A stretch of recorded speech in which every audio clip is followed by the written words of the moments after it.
श्रद्धास्पद आत्मवृंद तोताराम ढूंढियाल जिज्ञासु का सादर प्रणाम स्वीकारिएगा। बचपन से वर्तमान तक नामक पुस्तक के पृष्ठ संख्या 44 के दूसरे अनुच्छेद से कुछ अंश बाँच रहा हूँ। प्रतिपाक्षिक शनिवार की संध्या सभी छात्र अपने अपने घरों में जाकर रविवार की संध्या में वापस विद्यालय में आते थे। मैं जब भी घर से विद्यालय के लिए चला, मेरी माता श्री आंगन के किनारे तक ही फटाने हेतु विवश थीं। उनके पास वहाँ पर थिचड़ के बैठकर भाग करके रोकर अपना मन हल्का करने के सिवाय अन्य उपाय था भी नहीं। आँखों से ओझल होने तक वह वहीं पर बैठे बैठे रोती रहती थी। लगभग 10.25 साल का बालक पुस्तकों के बस्ते और दैनिक सामग्री की फंची को अपने कंधों में रखे शिक्षा ग्रहण करने के लिए अपनी माँ की गोद से बिछुड़ता था। जब ग्राम जसपुर की ढैया ढलकन से पल्ली तरफ ओझल होने की घड़ी आती तो माताश्री और अपने घर गांव की निर्मल छवि को अश्रुपूर्ण नयनों के सहारे हृदय पटल पर अंकित करके भारी मन और पैरों से आगे पथ संचलन करता। मैं और श्री जुयाल अपने गांव की पुलहीन घाट पार करके कभी ग्राम तल्ला, कोलिंडा, गरसरी, गंगाओं, मजूर, पफड़ियाणा, घट्यूड़ी पुल होकर, तो कभी ग्राम जसपुर, पनाऊ, रौता, गंगाओं होकर, तो कभी जसपुर, मनोली, शोभरा, पैरी, रंडोला, कांसैन, जखोला, बूंगबगड़, थलीसैन के मध्यस्थ जंगलों में अनेक धार, खाल, उकाल, उंधार, घूमों, दमालों को पार करके अनेक गधेरों, पूर्वी नयार के सेतुहीन अनेक मोड़ों पर पानी में तैरकर विद्यालय जाते और आते थे।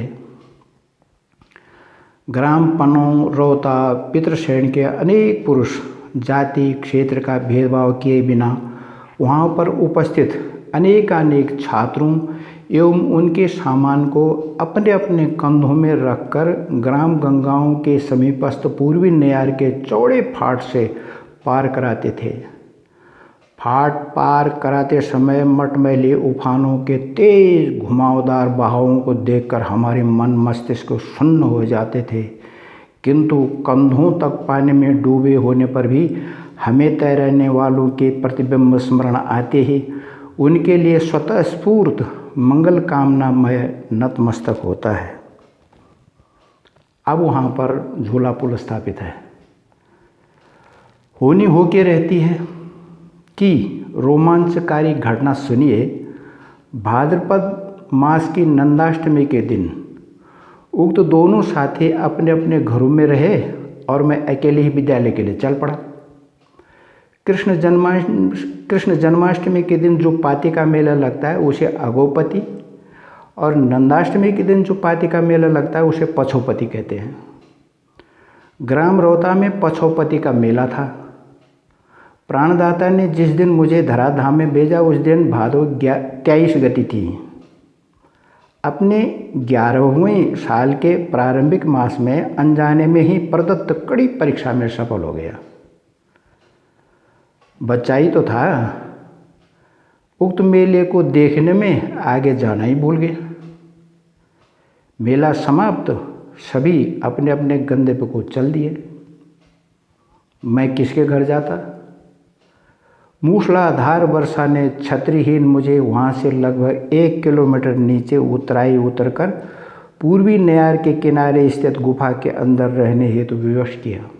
सारी रात वही रहा।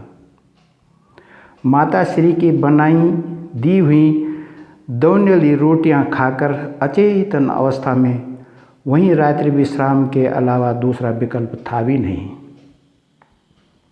आज एक कहानी लगती है, लेकिन भुक्तभोगी हूँ। वहाँ से पूर्वी नयार तट पर बसे ग्राम गरसारी के अधस्थ बने सांगों के सहारे नदी पार करके प्रातःकाल विद्यालय ही गया, घर नहीं आया।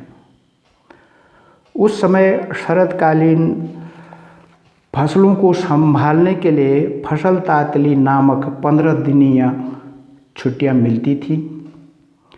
उक्त छुट्टियों में इच्छित कार्य संपादनोपरांत श्री सच्चिदानंद जुयाल, श्री गब्बूलाल और मैं जसपुर, शोभरा, मनोली, कांसैण, जखोला, बूंगबगड़ होते हुए विद्यालय जा रहे थे। जखोला गांव के नीचे नदी तट पर उस समय घराट थे। उनके सामने उक्त दोनों साथी तैरकर पुल और झूला रहित नदी पार करके चले गए। उनको तैरना आता था, मुझे तैरना नहीं आता था।